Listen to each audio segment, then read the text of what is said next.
আসসালামু আলাইকুম। সুপ্রিয় শিক্ষার্থীরা, তোমরা সবাই কেমন আছো? আশা করি সবাই অনেক অনেক ভালো আছো। পাঠ্য বই ছাড়াই শুরু হচ্ছে মাধ্যমিকের নতুন শিক্ষাবর্ষ। এ বিষয়ে বিস্তারিত জানবো আমাদের আজকের ভিডিওতে।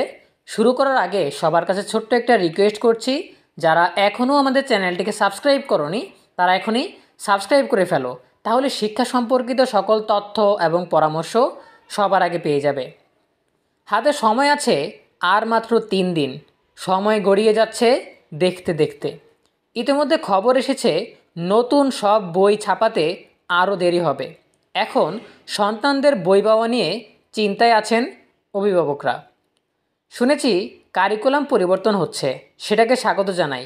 কিন্তু বছরের প্রথম দিনে যদি বাচ্চারা বই না পায় তাহলে তাদের সীমাহীন ক্ষতি হয়ে যাবে। কারণ প্রতিযোগিতার দৌড়ে টিকে থাকতে হলে বছরের শুরু থেকেই পড়াশোনা শুরু করতে হয়, নইলে পিছিয়ে যায়। এবার সময় মতো যদি বই হাতে না পায় তাহলে তো পিছিয়ে যাবে বাচ্চারা। এদিকে বসে নেই সরকারও। দিন যতই যাচ্ছে পাঠ্য বইয়ের জন্য নিয়ন্ত্রক ও তদারক সংস্থা এনসিটিবির উপরে ক্রমেই বাড়ছে স্নায়ুচাপ। মন্ত্রণালয়ের চাপ পেয়ে তারাও ছাপার জন্য প্রেস মালিকদের উপর চাপ বাড়াচ্ছে। ছাপা কারখানায় কর্মরতরা দিনরাত কাজ করছে।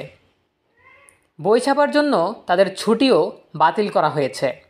জানা গেছে এত চেষ্টার পরও শুধু প্রাথমিকেরই 5 কোটির বেশি পাঠ্য বই ছাপানো বাকি আছে। তাহলে মাধ্যমিকের তো অবস্থা আরও নাজুক। সূত্র জানায় প্রাথমিকের বইয়ের মধ্যে সবচেয়ে পিছিয়ে আছে চতুর্থ ও পঞ্চম শ্রেণীর বই ছাপার কাজ। এই বাকি সময়ের মধ্যে বই ছাপানো এবং সেগুলো পিডিআই করে জেলা উপজেলা পর্যায়ে পৌঁছাতে যথেষ্ট সময়ের প্রয়োজন বলে মনে করছেন সংশ্লিষ্টরা। অন্যদিকে এক সাক্ষাৎকারে এনসিটিবির চেয়ারম্যান অধ্যাপক ডক্টর AKM রিয়াজুল হাসান বলেছেন, যথাসময়েই প্রাথমিকের শিক্ষার্থীরা সব বই হাতে পাবে, কেননা প্রাথমিকের পাঠ্য বই ছাপার জন্য সব ধরনের প্রস্তুতি রয়েছে প্রেস মালিকদের।